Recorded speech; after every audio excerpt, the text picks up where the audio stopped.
Hello and welcome. Or welcome back to our podcast. Oh gosh, we did it right.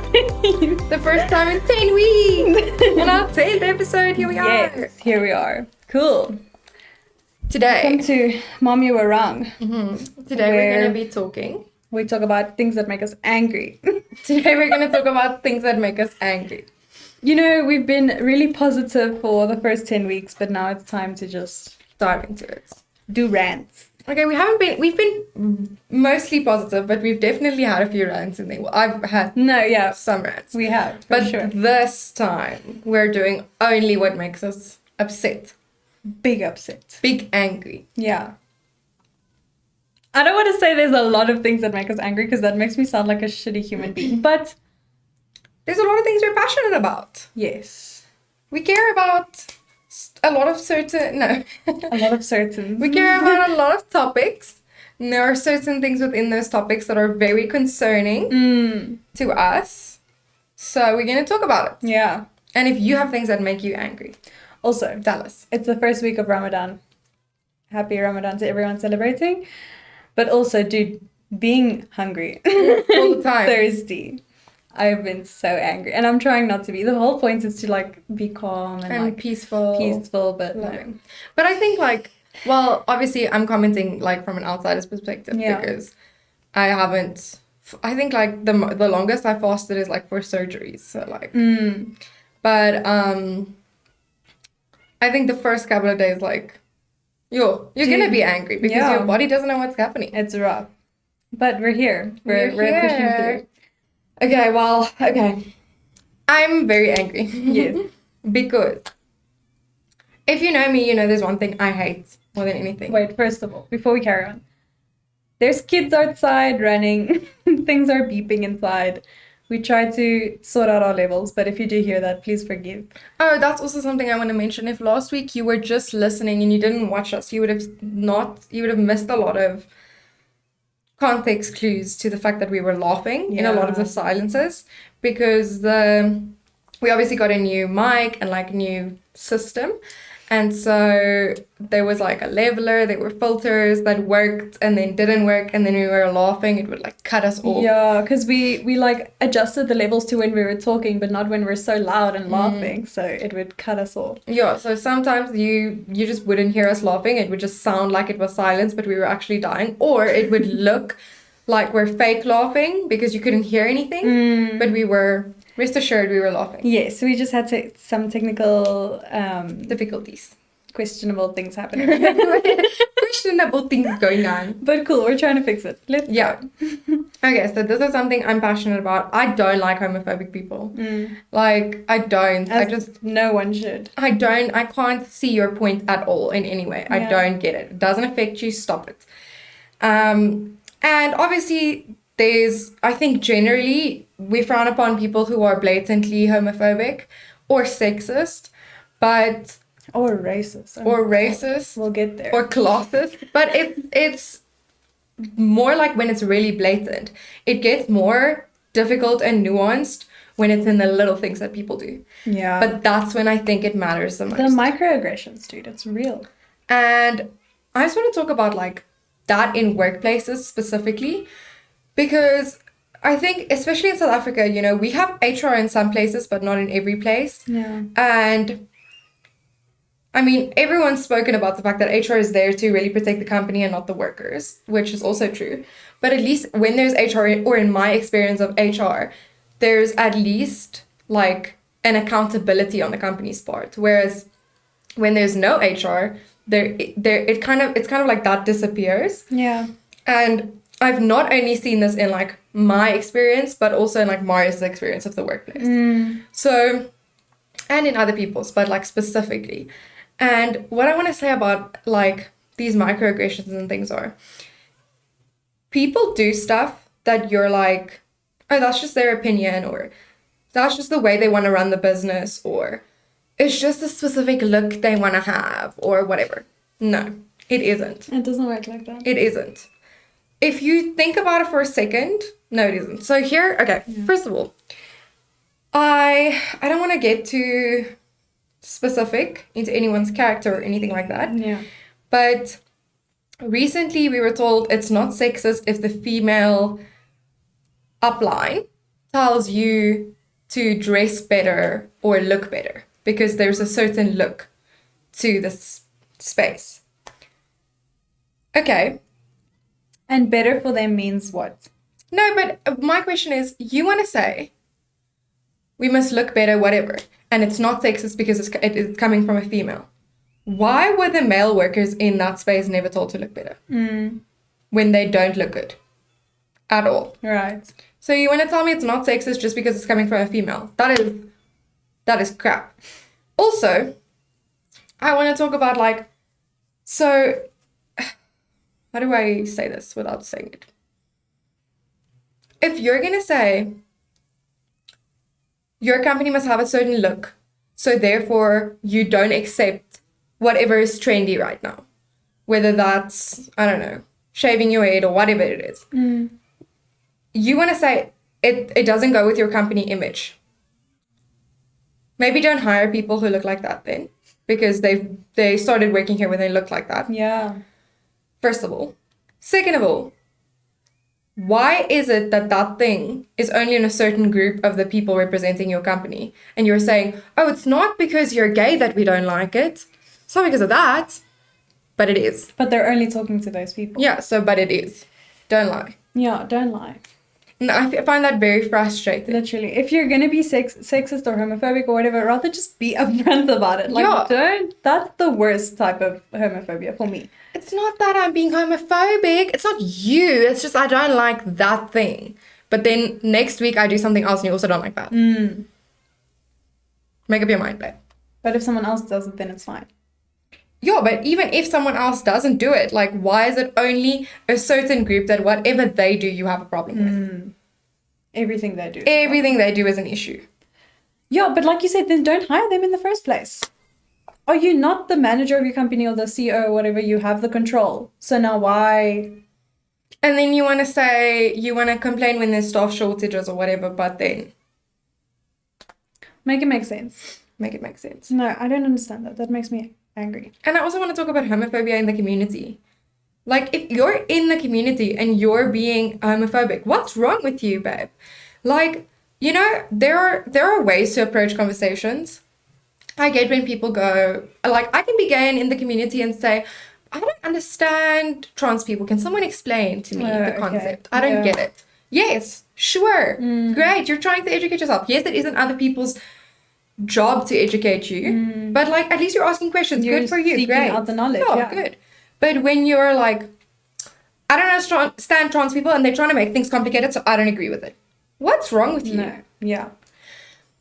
And more than that, now let's say I'm a lesbian and you're a lesbian and I'm trying to tell you how you must present yourself. No, that doesn't work. Have you not had the same struggles that I've had? Exactly. Why are you trying to tell me how to live my life? And also people in the community who don't recognize like a bi or pan people as like part of the community. Okay, I've seen people fight about that. Like, I know it's an issue, but like, I can't understand how it's an issue. Like, it's an issue. What do you mean? Literally, what do you mean? My experience of it has been that people just say like, oh, well, you just haven't made up your mind yet. Have people said that to you? Yes. That's fucked Or up, said, no, gay girls don't look like you. So you don't like girls. Oh, sorry. Let me just, I don't know, get a septum piercing. Must I shave my hair and color it blue? Like, what has happened?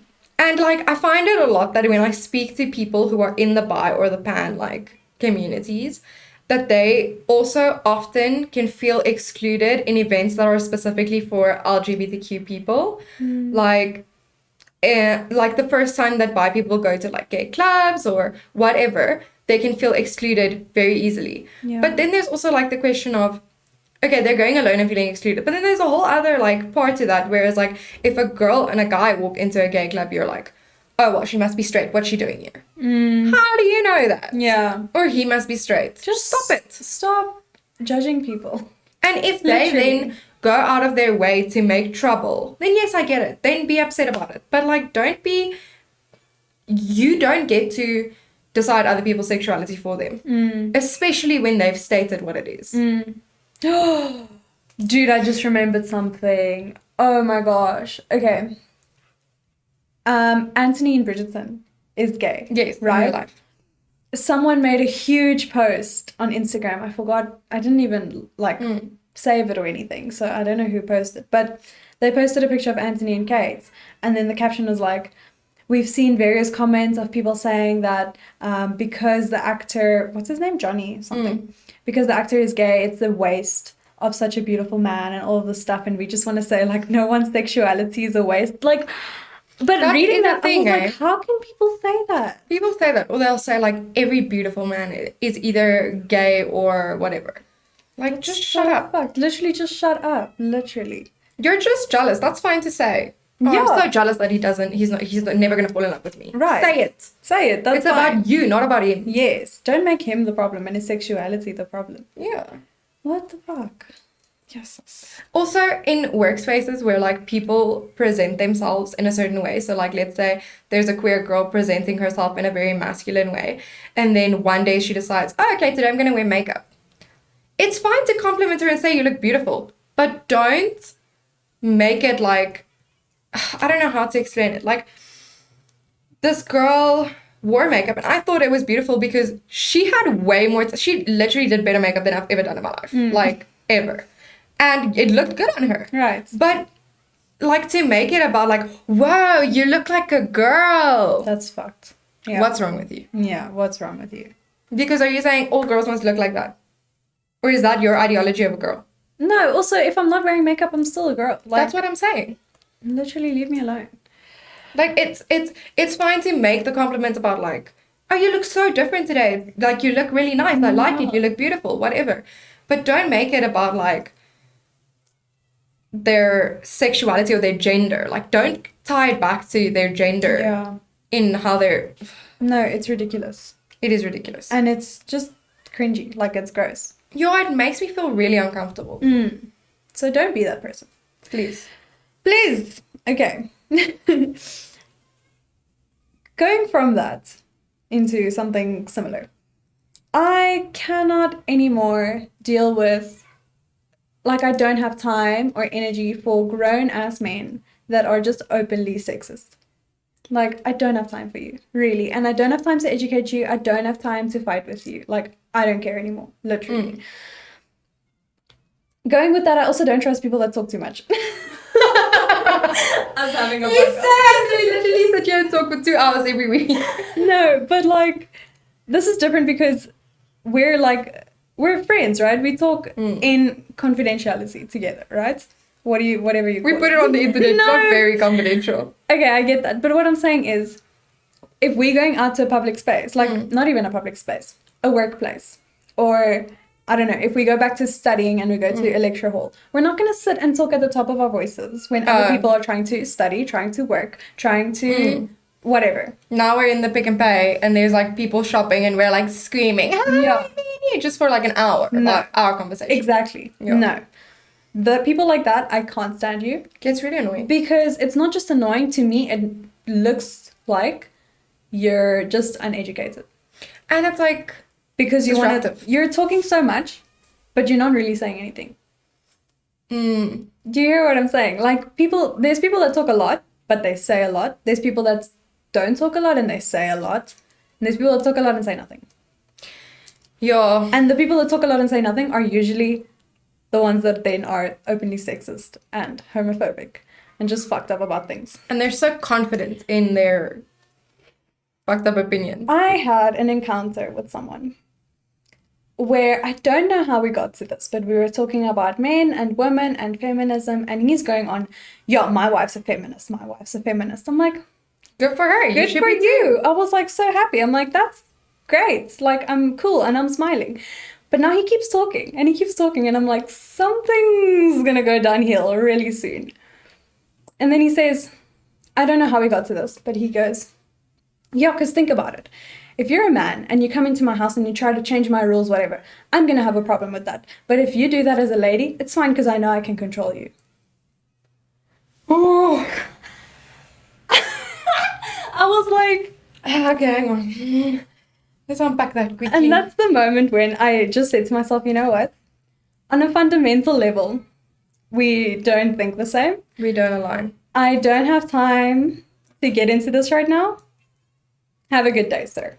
Finished. It becomes a thing where like I found like when I became an activist at first, like when I started being really passionate about these topics, I found myself wanting to educate other people and like correct them in their wrongs and whatever. But the more you do it, the more you realize like you can't educate someone who doesn't want to be educated. Yeah, and sometimes it really is just useless. Like there's no point to it. That's what I'm saying. So like you get to a point where you just realize like, okay, this person and I are just morally not the same.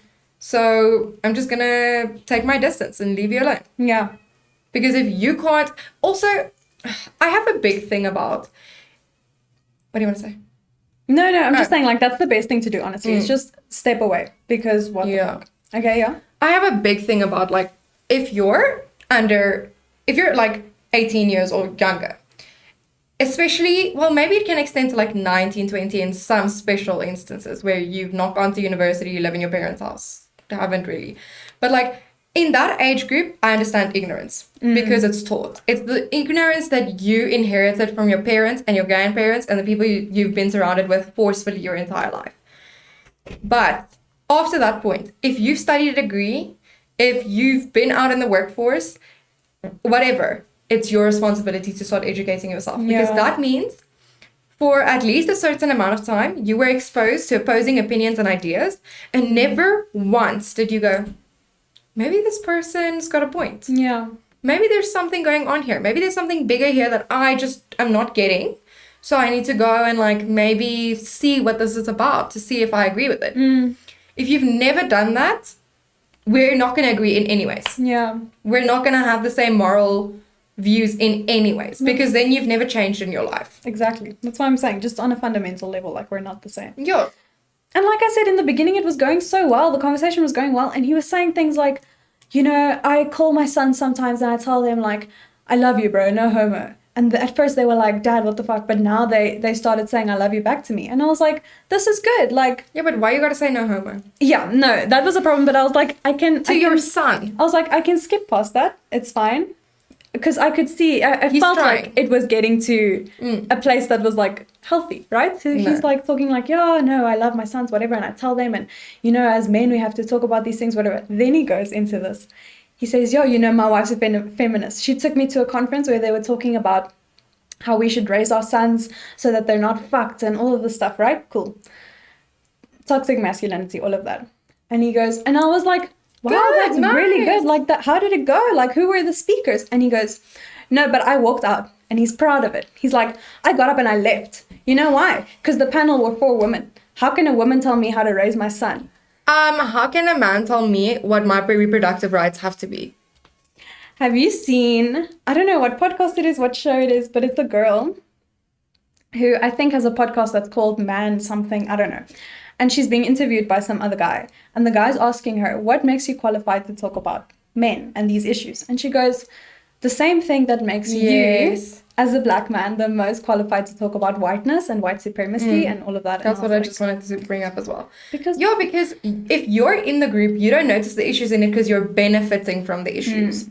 So if you're the person who's not benefiting from the other party's issues, you get to see it. Yeah. Say, this is a problem we need to fix. No. But, yeah. But I also find that, like, now that I'm older and speaking to people, I recognize red flags in people's speech way more easily. Yeah. Like, back in the day when people said stuff like that, so I tell my son I love you, no homo, I would have seen that as like, oh, progress. Like, we're getting somewhere. Like, at least you're questioning something. Now I just see it as a red flag. But I also engage in it differently. Like, I used to just engage in it, like, angrily. Like, you're so wrong for that and whatever. And, like, that was wrong of me, but also I kind of get it. Like, if other people do it now, I get it. Because I'm like, yeah, of course you're angry about it because you're passionate about the topic. But that it doesn't make a difference, like I said. So what I do now, if I feel like this person is worth engaging with, I will give them the benefit of the doubt to say, like, oh, that's so interesting. Why do you say no homo? and just see what that explanation is. And if that explanation is like something fucked, I'm out. It's I'm over. out, dude. Like, I don't have time for you. I really don't. But if it's like, oh, it's just because it's like banter, it's just funny, it's just an easy way to make us feel comfortable, then okay, cool. Like, I get that. Like, great. But if it's something else, get out. And I'm also over the stage of like, just because I see you every day, or if we work together, or we're studying together, then I must be friends with you. No. Fuck that. Like, if we don't vibe, we don't vibe, and I don't have time for you. No, there's like a corporate pleasantness. Hi. Yeah. How are you? I yeah. need to engage with you for this specific work thing. And if you're struggling, this is something that I wanted to talk about also. Okay. Recently, how am I going to say this? There is a girl who I do not like. I just don't gel with her. I've tried, it just doesn't work. But we don't work together or anything, and I don't have to see her. But sometimes I see her in like social environments, and I just go on with my life. And then recently I found her in a bathroom vomiting her lungs out because she was very drunk and I was not. And I was like, she was like shocked to see me. I was like, are you okay? She said no. I was like, okay, you just threw up. Do you need anything? She was like, no, I think I'm okay. I'm like, okay, do you need gum? Because obviously you don't want to taste that in your mouth. She was like, yeah. And she was so shocked. She's like, I thought you didn't like me. I'm like, I don't like you. But you're still a human. But I'm going to help you if you're not good. I cannot like you and still respect you. And it's the same with like, there was an instance where a girl had to be somewhere alone, whatever. And I didn't really get along with this girl. We've had issues in the past, but I stayed because I'm not going to let her be there alone because then it's on me. I feel fucked about it. Yeah. And people are so like shocked by that. And then people say stuff like, oh, but you're being like pretentious. It's not being pretentious. No. Like I'm not being, the person knows that I don't have any particular affection for them. That doesn't mean I don't care about their safety and well-being on a fundamental level. Exactly. Like I don't want them to be hurt or harmed, but I don't like them. Exactly. Like two things can be true at the same time. Yeah, like I feel like people think if I don't like you, like it's I don't know, it's like a childish way to think about something. Yeah. If I don't like you, I have to hate everything that you do. And I can't be nice to you at all. Yeah, and I wish the worst on you. And like, yeah, like if I'm nice to you, everyone must know that it's fake. No, otherwise, like no, it's fine. It's fine to not like someone quietly. Yeah. And like we're grown, guys. Like we don't have to be like that. That also doesn't mean if they're fucked up in front of you, you can't be like, stop doing that. Yeah. But like you don't have to all the time have a big issue that everyone must see. And I feel like it's just bad karma to be always wishing bad upon other people. Like I cannot like you and then move on. Like I don't want to dwell on those emotions. And even if you have been like that in the past, it's okay to move on and like move forward and not be like that in the future. Because I used to, if I didn't like someone, I didn't like anything they did. Like especially when I was like maybe first year, like if I don't like you, I don't like. And look at them eating those crackers. Yeah, drinking fucking water like that. Ew. Yeah. I'll never drink that water It's again. just, it takes so much of your energy to be like that. Yeah, just, it's fine. It's not really worth it. I don't like you when you're wearing cool jeans. Cool. Somebody posted something. Somebody that we know. But we no longer know. Okay? I just know there's going to be some tea. And I know you haven't seen it because I know you don't have this person's like stuff, socials or whatever.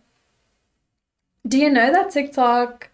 Well, it's a song that goes, I think I finally had enough. I think you're full of shit.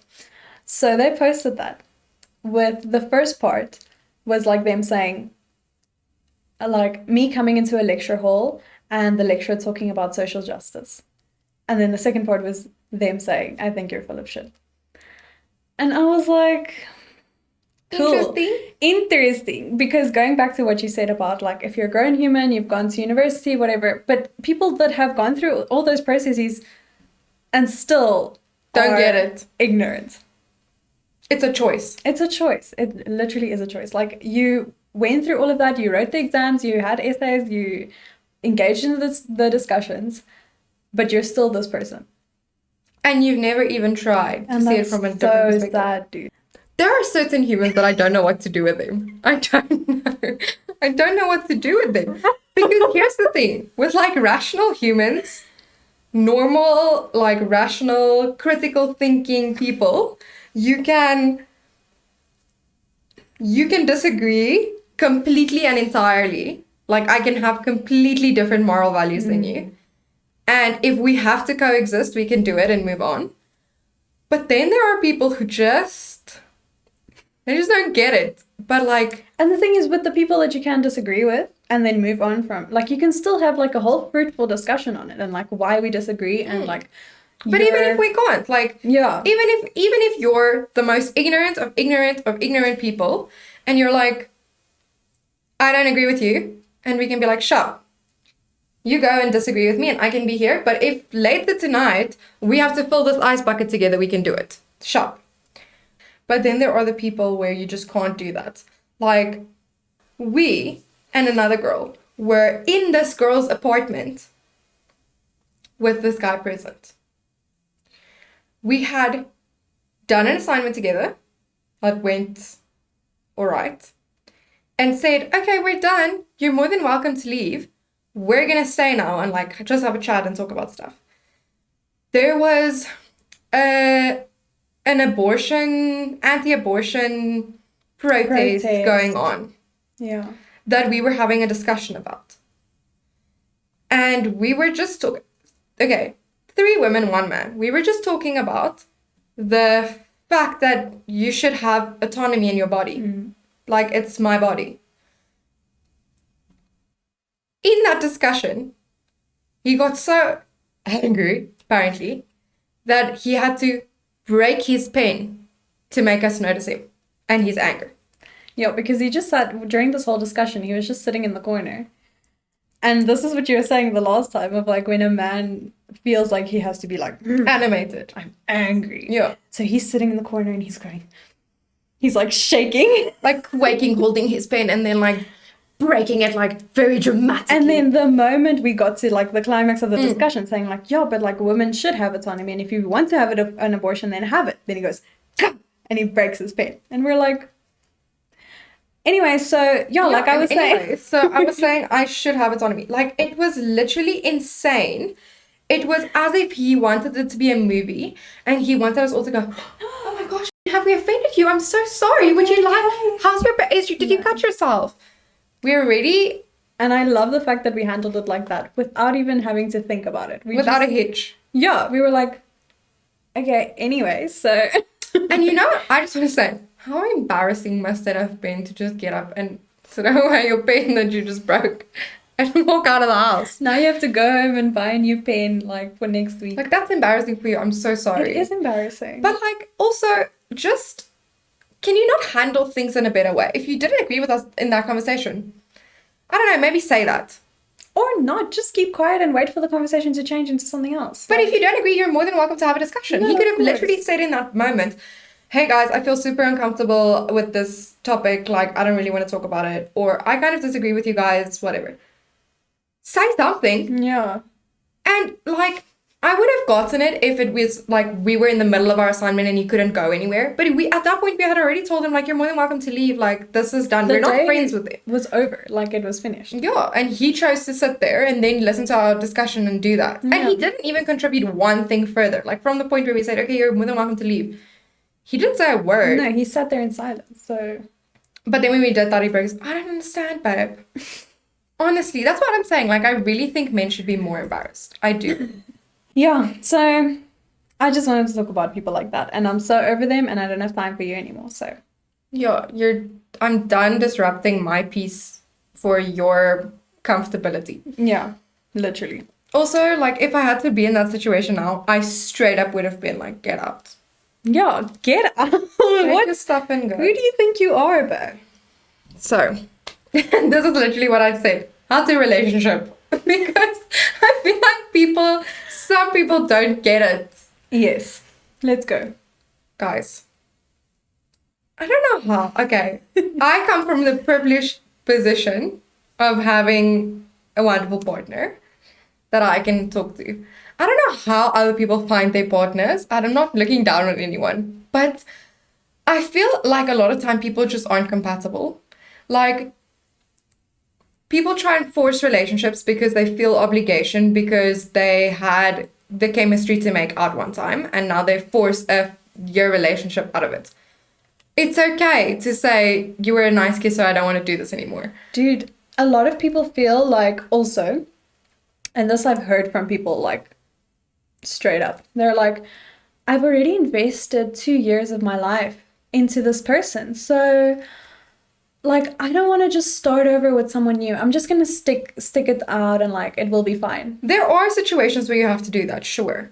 But there are also situations where you should definitely not be doing that. If you're 20, this is your second boyfriend ever and or partner, and now you're like, no, I don't know, I'm too scared to break up with them. Why are you Babe, scared? your Mom? life is gonna be fucked up. Answer. Hello? Hello? We're in the middle. Yeah. Love you. You see how easy that communication went?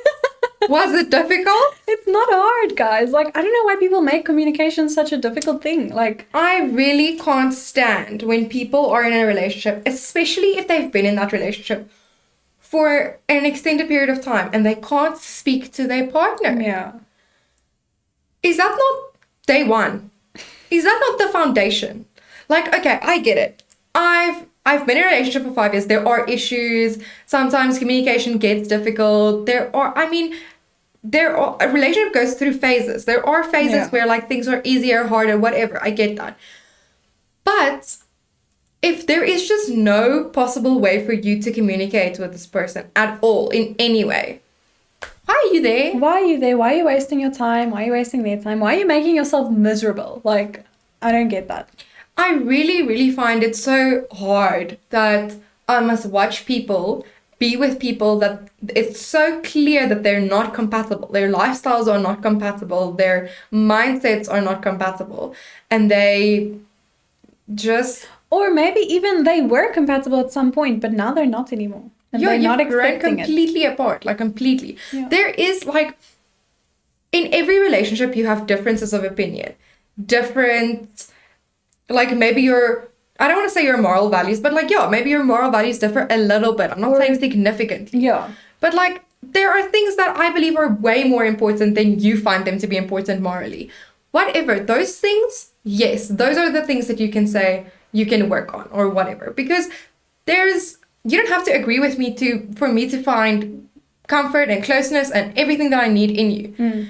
But now, if I can't even express that, what's happening? Yeah.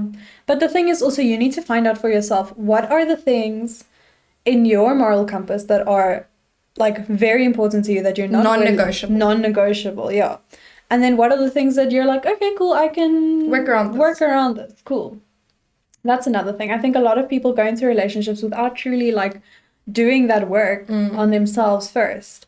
And then trying to do it with this partner. And now the partner doesn't understand. They are confused. Everything is confusing. I definitely did that because I was 19 I was 18 when I met him. I was 19 when we were in a relationship.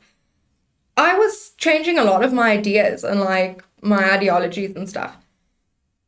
But like there was fruitful conversations to be had, and like fruitful conversations does not mean that like we're both very passionate people. We were screaming and like debating about it and like working like I don't believe that's the truth, no, like going off, but like there was something that came out of that conversation, and at the end of the day, like it was always productive. Yeah, but then it's even more than that. Like it's not even just the big things, it's like the little things. Like when people are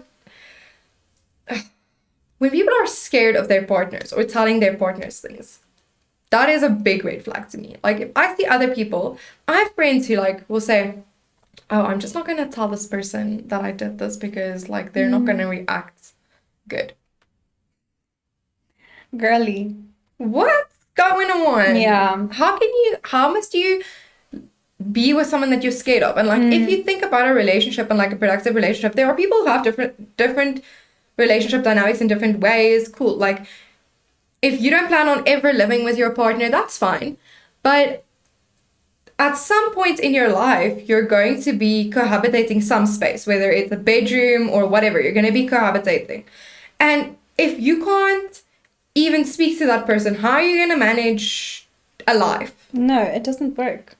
It doesn't work. And people underestimate the power of communication. Like, because it sounds like such a simple thing, like, yeah, just communicate. But that doesn't mean, like, say good morning to them and kiss them and whatever. That doesn't Or mean just that. speak about the good stuff, and everything that's bad that you don't agree with, you just put in a box and don't speak about. Yeah, you have to talk about those Well, things. like, yeah, it's like treading lightly, but also, I think a lot of people, like what you said, you're not gonna, just because I have to be in close proximity to you every day and now I must have a friendship with you.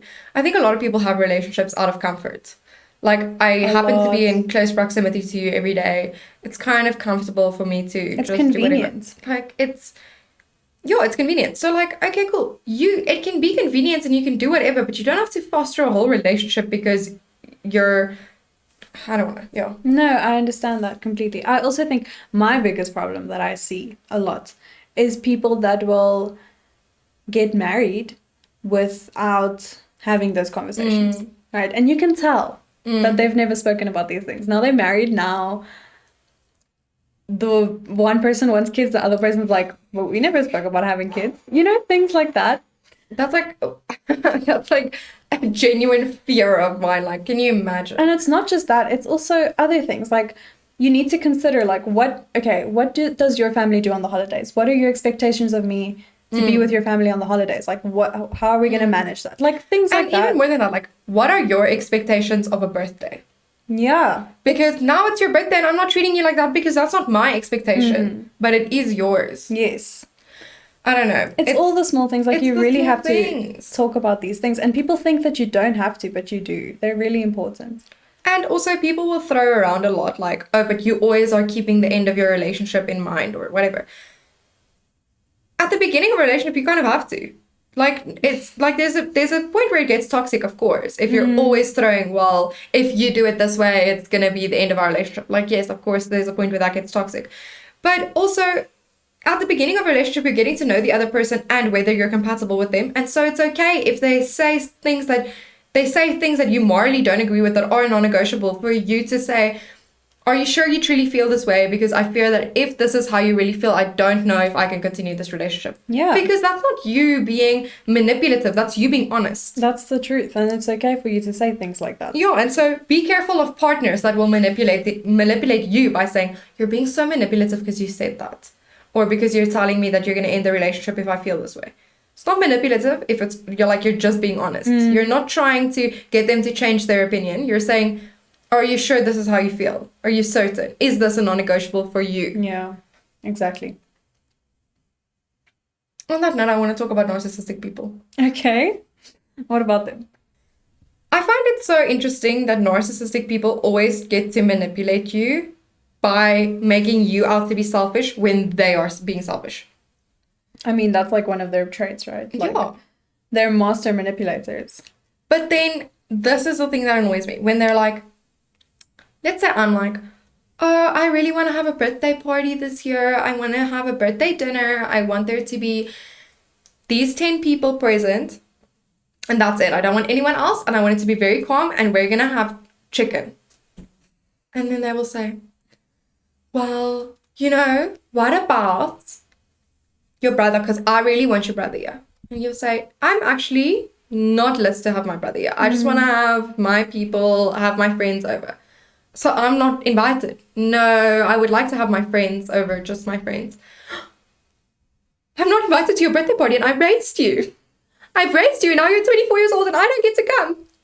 Yeah, that's the other thing. Like, parents that think that just because you raised a child, now they deserve, like, they owe you the world. First of all, you chose to have that child.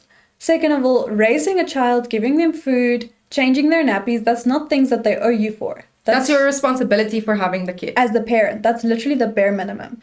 So don't ever bring that up to your child. That irritates me so much when people do that. What else do I have to say? Just don't be so manipulative. Because now you're saying, they'll say stuff like, this specific scenario that I'm talking about isn't something that happened to me. It's something that happened to someone very close to me, where like the parent was like that. And to me, it's so annoying because you're saying, oh, you're being so selfish for not allowing my needs. But actually what you're doing is selfish because it's that person's special day that they have a certain idea of how they want it to go. And you're enforcing how you think they should be doing it instead. Yeah.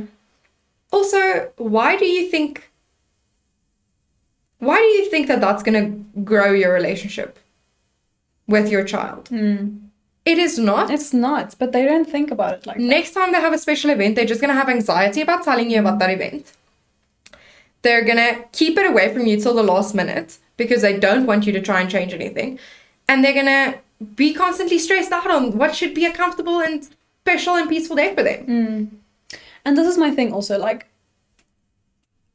there's never going to be a perfect parent. Like, you can be as perfect as you can try to be, and your child will still be fucked in a few ways, and have an issue with things that you do, or and whatever. have traumas and whatever. Cool, we can accept that. That doesn't mean that you can't work on yourself. And like, if you do find yourself doing things like that, like, recognize it and then talk about it again. Communication. Yeah. And apologize. A lot of parents also don't know how to apologize. Yeah, or they apologize, but it's false. Like, it's just they're apologizing, but they're trying to actually make you feel bad. Like, I'm so sorry if everything that I gave you in my life wasn't enough. Yeah. I'm so sorry that I'm such a bad parent. That's not an apology. First of all, That is not an apology. if someone says, I'm so sorry if, immediately no. Immediately no. Yeah. Don't say that. Not if. You did hurt my feelings and you did do this and you did do that. Don't say if. If I hurt your feelings. You hurt my feelings. You I'm sorry hurt that I my hurt your feelings. feelings. Yeah. And I don't like people who say, like, I don't like it when people say, you can't say I'm sorry, but, because there are some buts in some apologies. Like, I get that. Sometimes you can say, I'm sorry that I hurt your feelings, but the way that I reacted was to protect myself because what you did was this and this and it hurt me in this way. I get that. And there can be a conversation that comes out of that. But when it becomes, like, if it's manipulative, if it's an apology just to manipulate you, I'm not saying sorry because I'm sorry for doing what I did. And now we're trying to find a different way to navigate things in the future so that that situation doesn't happen again. If it's just me saying I'm sorry so that you can shut up and feel bad that you ever brought it up, stop it. Yeah. Or an apology that's not even an apology. Like, I'm apologizing by buying you your favorite donuts. But I never actually said I'm sorry. Yeah. There are situations where that's acceptable. If I was a little bit mean to you by accident because I'm having a bad day and now you're my best friend for 3 fucking years, you've been my best friend for way longer than that. But whatever, cool. And now I bring you donuts. Okay, cool. That's like, if you did that to me, fine, acceptable. But if I like genuinely offended and hurt your feelings and I'm like, donuts. No, Are you insane, my love? This is not how it works. Like, thank you for the donuts and I will eat them, but what is wrong with you? Yeah, what happened? Can we talk about it? This is my other thing. I feel a lot of people in relationships don't understand their partner's ways of handling conflict. And that's something that you don't necessarily have to talk about. You just have to, like, observe and try to understand. Because I feel like a lot of people need time to just process and think about things and then come back and then have a healthy conversation. And others need to have it right now. And then that clashes a lot. And it just becomes a whole big thing. That was the problem in my relationship. I'm very like, oh, you just made me angry. I'm going to tell you right now why you made me angry and everything that's wrong with it. And I expect you to have a response. Whereas like Marius is like, okay, I'm going to take a step back and think about it. I'll come back to you, whatever. And that would make me more angry. But now the leeway that I've come to, and I've realized this with other people as well, is like, if I tell you every reason why you've upset me and you need time, that's fine. But say that. Say it. I need time. Yeah. Thank you so much for telling me everything that makes you upset. I'm going to go and think about it and I'll come back to you. But if you say nothing, it's over. It is done. Yeah, don't just ignore people also. It's not going to be a healthy conversation because I already feel like you've minimized and shut down what I feel. So you must just go. I don't want to talk to you. Yeah. So just say it. Just say it. Exactly. This reminds me, I sent a screenshot to my sister the other day because Avita and I were having like a disagreement. And then she was like, are you guys fighting? Like, where did the conversation end? What's going on? Because he wasn't here. He was wherever. So then I just screenshot and I send it to her and I'm like, this is where the conversation ended. And she was like, she's like, I'm so confused. You guys are so weird, but alhamdulillah, it's working. I'm like, what do you mean? Great. She's Good like, conclusion. you're fighting, and it's building to a climax. And then he just says, I don't want to fight. I love you. And you say the same. And I'm like, yeah. Because I don't want to fight. Also, over the phone. Like, there's no point having a conversation like that over the phone. We've come to a point where we're just like, if I'm upset, you're upset, especially if we're not together and we're texting. It's like, okay, I love you. See you later. Then we talk. Now we both, the good thing about us is that we both are the people that need space and room to breathe. So then later tonight, he's going to come home and we're going to talk about it. And my sister was so confused. She's like, what? She's like, this is the conclusion? She's like, just have the fight. Yo, where's the fight, babe? Where is it? Yeah, I just feel... Yeah, but I find it interesting that you say that because, like, a lot of time where if I'm having, like, and not just with Maurice, if I'm having, like, an argument in person that gets heated and I, like, remove myself and we're texting, I find that it sometimes goes easier because there's almost like you're communicating clearer when you're, like, composing a text. Like, I'm telling you why I'm upset, so I have to type it in full sentences and there's a full thought, like, because now if I'm just here and we're just talking to each other and we're both upset, like, I'm saying, yeah, and you did, and you actually do this, and also this, like, where's the... I get you, there's no clear thought. So, like, sometimes text is easier and better, but, like, I find it interesting that you say it isn't because I think that's the whole thing. Yeah. You must figure out what works for you and your partner. Works for you, because for us, definitely texting doesn't work because we're the kind of people that read into the text and we're like, why did you put that full stop there? No. Yes. Why are you talking to me in that tone? Exactly why I didn't put an emoji. We're like that. So, in like the beginning stages of relationships, I can be like that. I only put one heart. Only one heart. They don't love me. No, and you have to be able to like. But sometimes it does mean something. It does. But sometimes I must just control myself. I will get crazy. Exactly. I feel like this is another thing, right? The beginning of your relationship is so different to the relationship.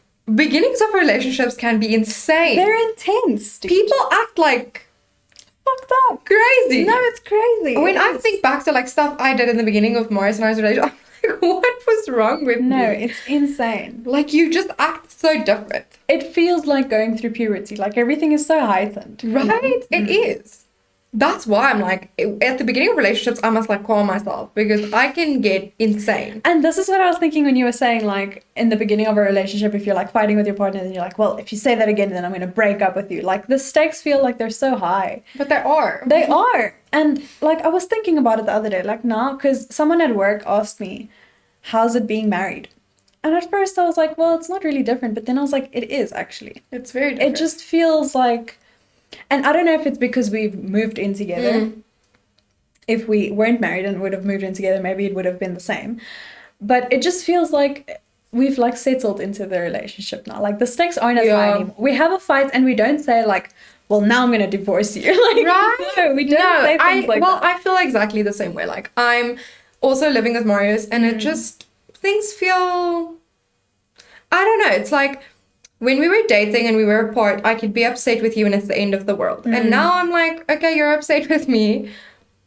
I'm going to go upstairs and chill for a bit. Yeah, I'm going to go take a bath. Like chill. Yeah. It feels like, this is what it feels like. I don't know if that's my anxiety talking, but it feels like I used to not be able to breathe if we were like not good. And now if we're like both in weird moods or whatever, I'm like, I can breathe. Yeah. Like I can still live my life. I think it comes from living with someone. I think because it's a different kind of commitment. It definitely is, and also it's a different relationship because there's an aspect of cohabitation that makes things completely different. If I have to be around you like every second of our free time, I get to understand that during some points of the day you're more prone to being upset than at other points. Like when I wake up in the mornings, I am not a happy person. Like I am not happy. Me too, dude. I'm angry. When you wake me up in the morning, I'm like, don't look at me.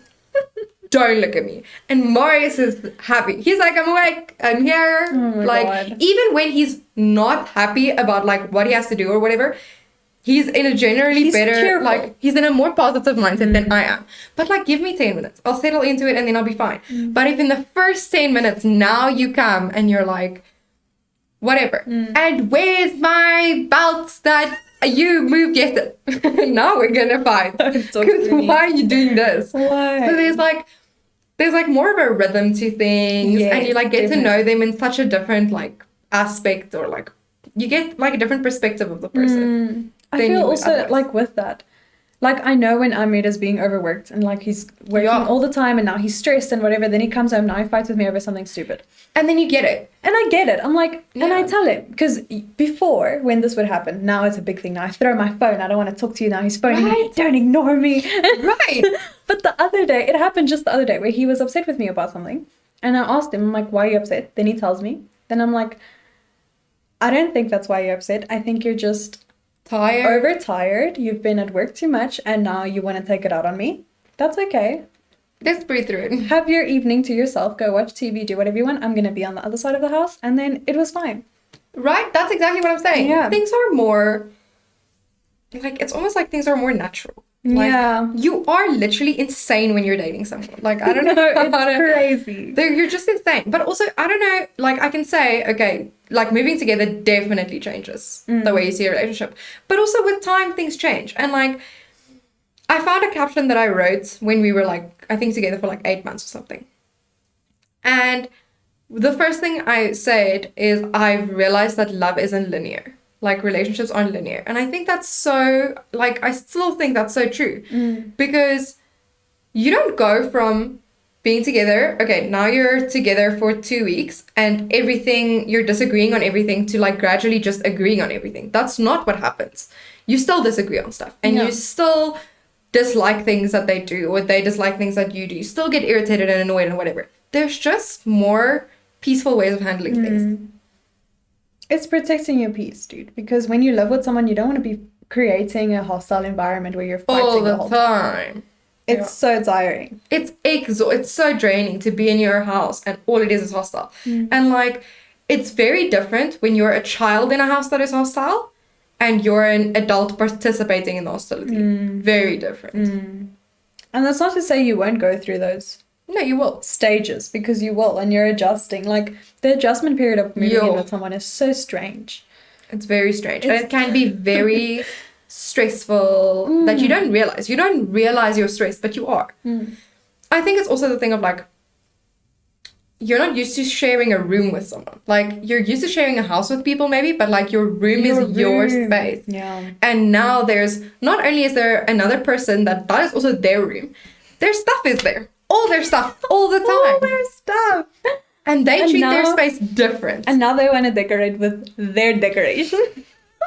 I think that's one of the things. I'm only like, I'm trying, but I don't get it. You can talk about like being messy, one partner being messy, one partner not, like whatever, cool. But there are partners who don't understand putting things back. My brain works and everything must be reset. So if you get off the couch, the pillow goes right where it was. The space is reset, I can move to the next space. It's the whole concept of putting something back. What? We Put it found- back, don't put it down. Yeah. So like, for instance, to me, the living room, I go into the living room, I use the TV, I move the pillows, I'm comfortable. Then I get up, I'm done with the living room. What must happen is I must reset the space. The remotes must go back where they belong. The pillows must go back where they belong. The couch must look a certain way. Then I can leave the space because it's finished. I've used it. I've finished using it. For Marius, when he's done, he just gets up. It's finished. Finish. I'm like, the pillow wasn't like this when you found it. So, I don't know. I don't understand how you can leave and the remote is still on the floor. And Or in his brain, he's fixing it by like putting the remote in like a different part. No, the remote goes in its house. But this is another thing that must be a conversation, right? Because Amir and I had a fight about this a few weeks ago. And then I was like, hold on, let me just talk to him about this because I'm confused. Every time I ask him, please make the bed, it's not made. It's just you pull the sheet and it's finished. So You're like, what do you understand? Yes. From making so a bed? So one day I go into the room and I see the pillows are just thrown, the teddy bear is lying like this, and the blanket is not even square. So I'm like, I would die. Okay. So I go to him and I'm like, my love, when I say make the bed, what is your understanding of what that means? Then he says, the pillows must go on the bed and I must pull the sheet up. I'm like, no. You see, you see, here's the problem. This is the problem. Then I explained to him how we must make the bed. So I've realized that. Now he's okay with it. I'm in the same part. My issue with it is I have extreme anxiety about my space. So like that is something that I know and recognize. And I'm trying to work on very hard. So I've gotten to the point where I realize, okay, he does things differently from me and I can accept some of them and some of them I can't accept. And the things that I can't accept, I must speak to him about. And most of the time it is that he also has a different understanding of what it means to do that. But I'm still struggling to not do it passive aggressively. I'm like, why is your understanding of putting the water down to put it here and not here? Explain to me now. You have that problem. So, like, then it's like, okay, I'm starting the conversation on a hostile foot. I shouldn't do that, but like it's hard. It's really difficult. Yeah. There's a big issue that I have in kitchens cooking with people. Other people say it's romantic. I hate it because you got the stuff wrong. But I'm much improved already because you are like from a year ago to now, I was cooking with Morris the other day. This is something that's, if you're this person, you're this person. If you're not, I don't know. If I cook, everything must be finished at relatively the same time. Like that's the reason I'm cooking it, so that I can eat it when it's all together. Warm and nice. Not Marius. Okay, nice. So we cooked together for the first time in a very long time, 2 nights ago. So I already knew. I was like, now I must think. I must be controlling, like myself. I must control my emotions. I must just think a little bit. So I'm like, okay, cool. I'm going to make the pasta and the sauce. And I'm going to put the pasta and the sauce together. And your job is going to be to make the chicken. Sharp. So I'm there. We're in the kitchen. He's talking and chatting. When I'm cooking, I'm on a mission. I'm here to make the thing. Yeah, it must be finished now. Now the pasta... the pasta and the sauce is finished. And he's cutting the second chicken breast. And in that moment, I was like... This is where I need to control myself. Because now I will be like, what have you been doing this whole time while I've been cooking everything? Why is my stuff done and your one thing that I gave you isn't done? You've had 20 minutes. Like, I will go off. Or why has it taken you 20 minutes to cube the chicken? Explain to me now. Why? Then I was like, no. Actually, at some point, I will speak to him about the fact that I like to cook everything finished at one time. But tonight is not the night. It's already finished. Me saying to him that the chicken is supposed to be done is not going to change anything. So I'm just going to take the time while he's chopping and preparing the chicken and doing whatever to just sit here and not look at the food and just, this is a conversation. Like, I'm just talking to you about your day and whatever. I'm just not going to look at the food, because if I look at my cooked pasta pot and your raw chicken, I'm going to kill you. So, with your struggles. No, dude. The worst would have been if in that moment he's like, why are you standing so funny and talking to me like I'm gonna kill you. I'm gonna kill you. Dude, no, like, not that I'll ever do it. No, that's not what I'm saying. But like sometimes you just get this urge when your partner asks you a dumb thing, you're like, I'm gonna just strangle you now. I'm just gonna strangle you quickly, because how are you so stupid? You asked me that. But not just your partner, just everyone. Just everyone. The audacity of looking at me and asking me that question. How do you not look into my brain and understand the way How do you not understand my psychology already? want things to be done? My psyche is very clear. I don't understand why you're confused about it. Please. Well, we've exposed ourselves this week. Very much so. Now you all know that I'm a control freak. Hello. I'm recovering. Yes, thanks for joining us. Yes. I hope this was it was a fruitful discussion. In some ways. I'm not as angry as I was before. Yeah, I feel better. Yeah. Thanks for listening to this is basically a therapy session. Yes, it is, basically. But it's good. I like this. We must do this every once in a while. Thank you, guys. Have a lovely week and talk to us about what makes you angry. Yes. And if you have opposing views on us, and Yes. our anger. If you're watching us on YouTube, please like and subscribe. And if you're And write the comments. Yeah, and if you're not already, if you're watching on YouTube, please subscribe on Spotify and Apple Podcasts And whatever else. and we're on. everything else. And also, if you're only a listener, please subscribe to the YouTube channel. It just helps us with knowing who's where and whatever. Yes. Cool. We hope you guys have a lovely week. Namaste.